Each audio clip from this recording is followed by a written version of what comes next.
What's up, Ranger Nation? It's your boy JB, and I'm here today with the review for Power Rangers Beast Morphers. This is episode 14, and I believe it was titled Sound and Fury. I will double check that and have correct on the screen and in the title. So you guys, this episode was pretty good. So you guys, it's been a week since actually it's been 2 weeks now because I didn't review last week's episode. I watched the Halloween episode. I thought it was a good episode. I just did not want to review it because to me, it just didn't have a lot in there for me to talk about. But this week's episode definitely made up for me missing last week's episode. So you guys, without further ado, let's go ahead and just jump right into today's video. Alright, so the episode, we see Nate and Zoe. So they are doing interviews because Nate needs a lab assistant. So there's this girl named Megan in there. She's doing, she's interviewing with them. She comes from the Zord Bay. I don't know what she did in there. She might have said, but I didn't quite listen hard enough. So we also see Ben and Betty in there because they're testing out, the Cheetah Beast claws that Nate is designing for Devin. So, they're playing with it and they're making a salad. And then I don't know why Ben decided to, if the claws are metal and they can cut through things, why would you throw a whole bottle of ranch at her and then she tries to catch it? Like, not gonna go there, but cool. So then they let Zoe and Nate told Megan, like, okay, so we got some other candidates that we're looking at. We'll let you know what we end up doing. So Megan walks out and she looks up the competition up and down. And she's like, I'm going to get that job. And I'm like, there's something off about Megan. I'm like, is Megan sent here by,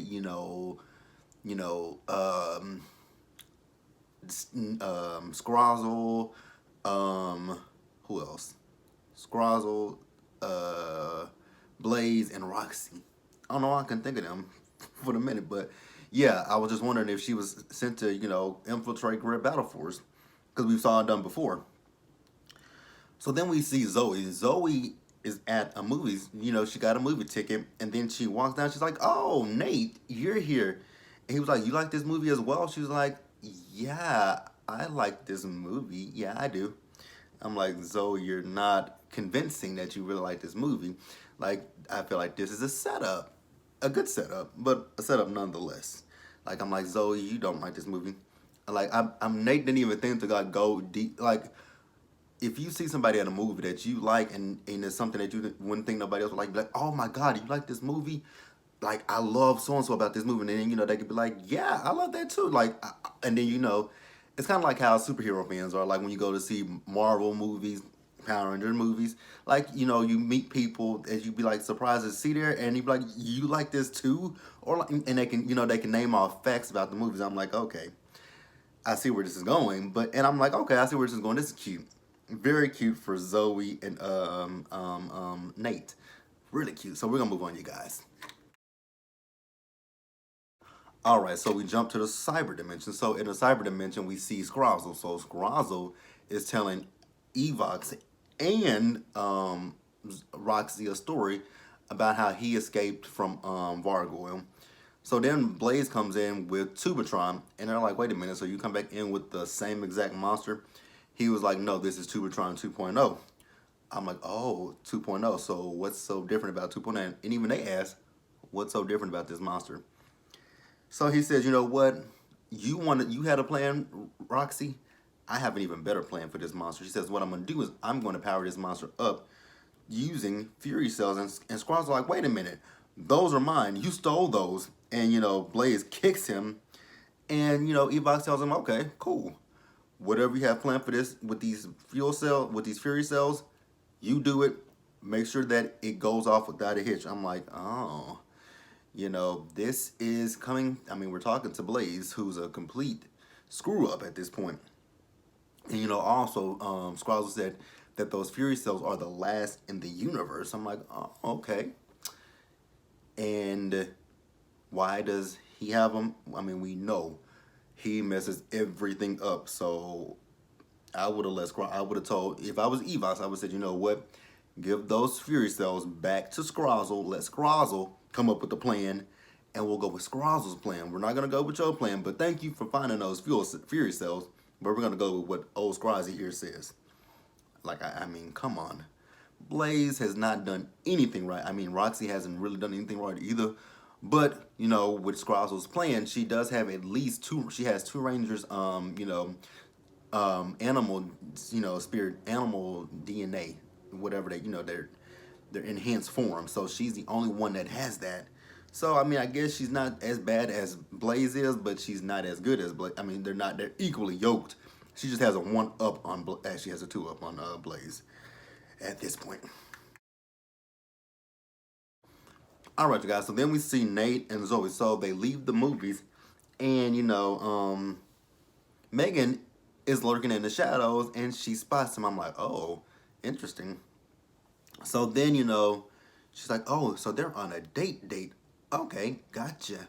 So then she takes her phone and she starts to record them. Yep, gotcha. Gotcha. Gotcha. Because then Nate takes his jacket off because it's a little cool now, and he puts it around Zoe's, Zoe's arms, which that's not something that, I mean, I wouldn't necessarily say that's a date because he put his jacket around her. That's just being, chivalrous, being a gentleman. I mean, the lady is cold. You have a jacket on. You put it around the young lady so that she's not cold. That's just being a gentleman. But I mean, if that considers him being on a date with Zoe, I guess so. So then they get a call from Commander Shaw about the Robotron that's in the city. So then the Rangers, they do intercept Blaze and Tubatron. So, Blaze gives Tubatron one of the Fury cells, which powers him up. So then, the Rangers start to fight with, actually, they split up. So Blaze takes off running, and Nate and Steel take after him. And then we have Zoe, Devin, and Robbie fighting with Tubatron 2.0. So, when they're fighting with Tubatron 2.0, Tubatron 2.0, he blasts them. He blows his tuba, and he, boom, and they fly away. They didn't fly away, but they flew backwards. So then, where we at? So then, actually, and then he still kind of blasted, and Devin moved out of the way, but Robbie and Zoe got hit, and Robbie's power, his saber got blasted. And he's like, "Wow, man, he's a lot stronger than the last time because he took out my saber." So then we see Devin. So Devin uses his cheetah power to, get in front of Tubatron, and Tubatron blasts Devin. And when he blasts Devin, he took out his visor. So now Devin's visor is cracked. And I'm like, oh, okay. Now we can add Devin to the list of Rangers whose visors have been cracked over the years. Like, I had this discussion on Twitter a little bit ago about this. So the Rangers whose visors have been broken in battle would be, first was Leo when he fought with Trakina and defeated Trakina in Journey's End Part 3. We can kind of, I mean, it's not the same as those three, as the next ones, that I'm going to name. But if we go back to Power Rangers Lightspeed Rescue, Carter's visor was broken as well when he fought with Queen Banshira in the final episode. When Queen Banshira blasted him and he hit one of the pillars, his mask, his whole helmet came off. But when it came off, it was cracked open.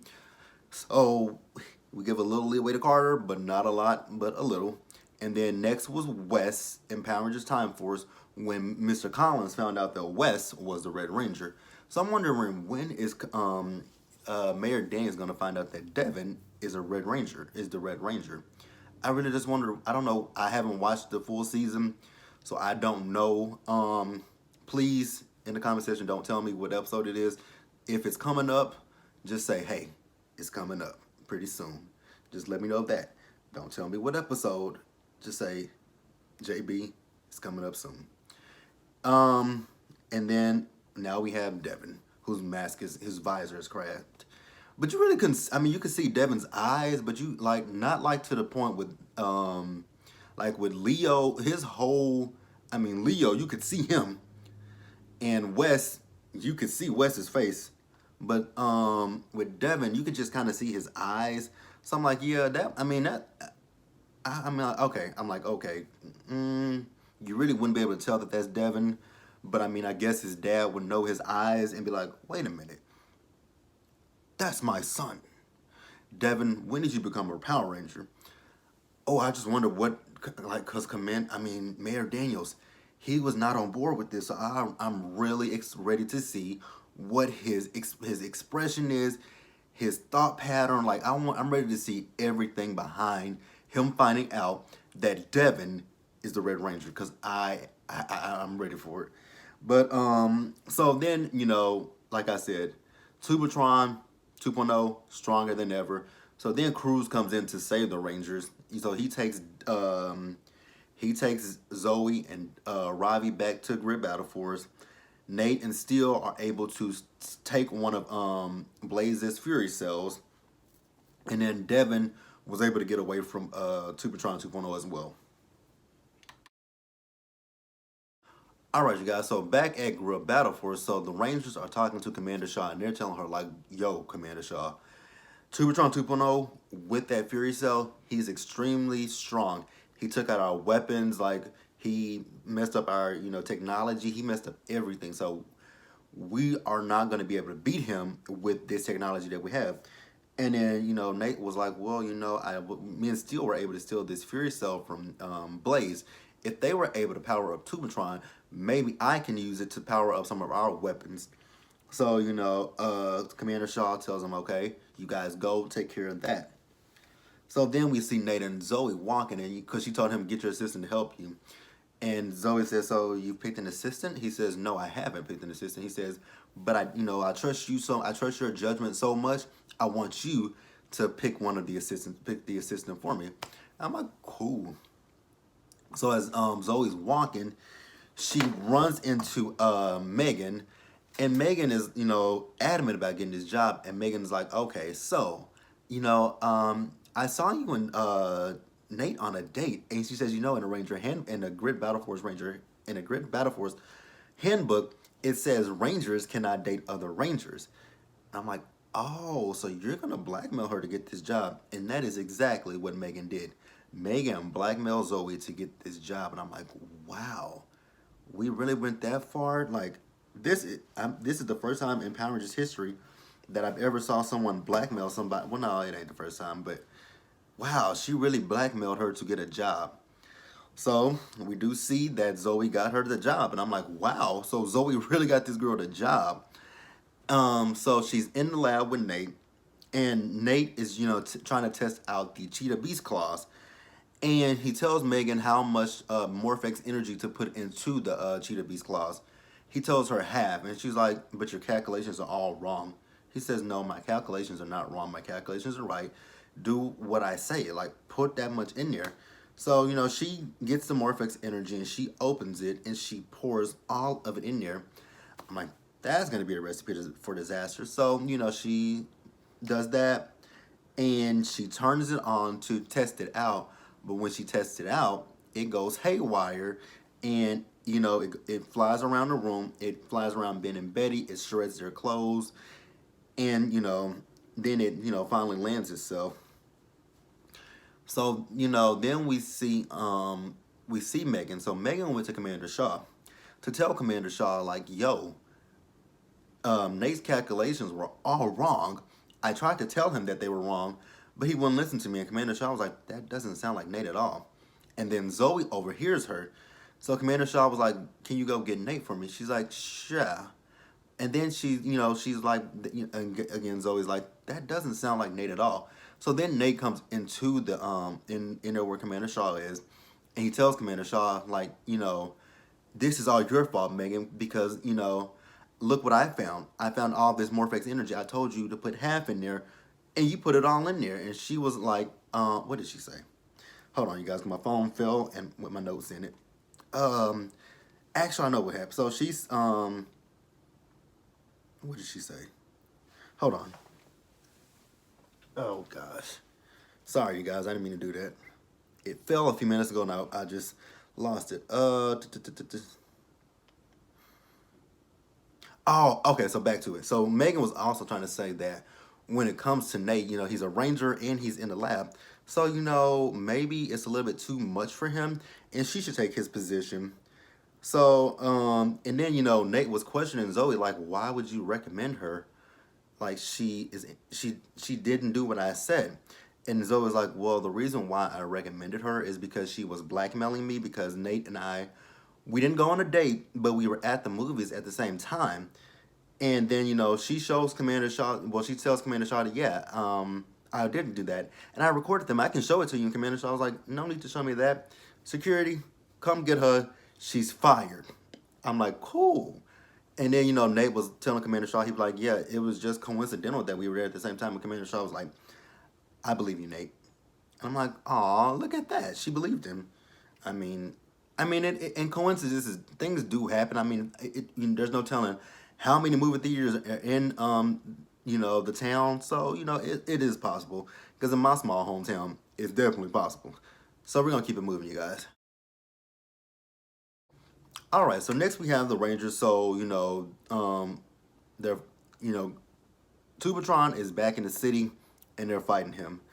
So, they didn't get to test out the Cheetah Beast clause because of Megan and her trying to blackmail people to get a job. And, so they're going in, blindly with this. So Nate gives, Devin Red Fury mode and he tells him to power it up. So when he powers it up, it's going slow at first. And he was like, give it some time. I'm like, give it some time? This monster is about to blast y'all. So, the others, they fight him until, his Red Fury mode powers up. I'm like, wow, that took a long time for that to power up, like a long time. But it does finally power up. And Devin, he got the best of Tubatron. He took Tubatron out. So then in the cyber dimension, Squazzo sends in a new Gigadrone. So then Commander Shaw calls the Rangers, tells them, hey, there's a Gigadrone. And, Zoe tells her, like, our powers are kind of depleted right now. Like, that monster, he took a lot out of us. She's like, okay, cool. So she sends crews in to help with the Zord for Devin. And, they take out the Gigadrone.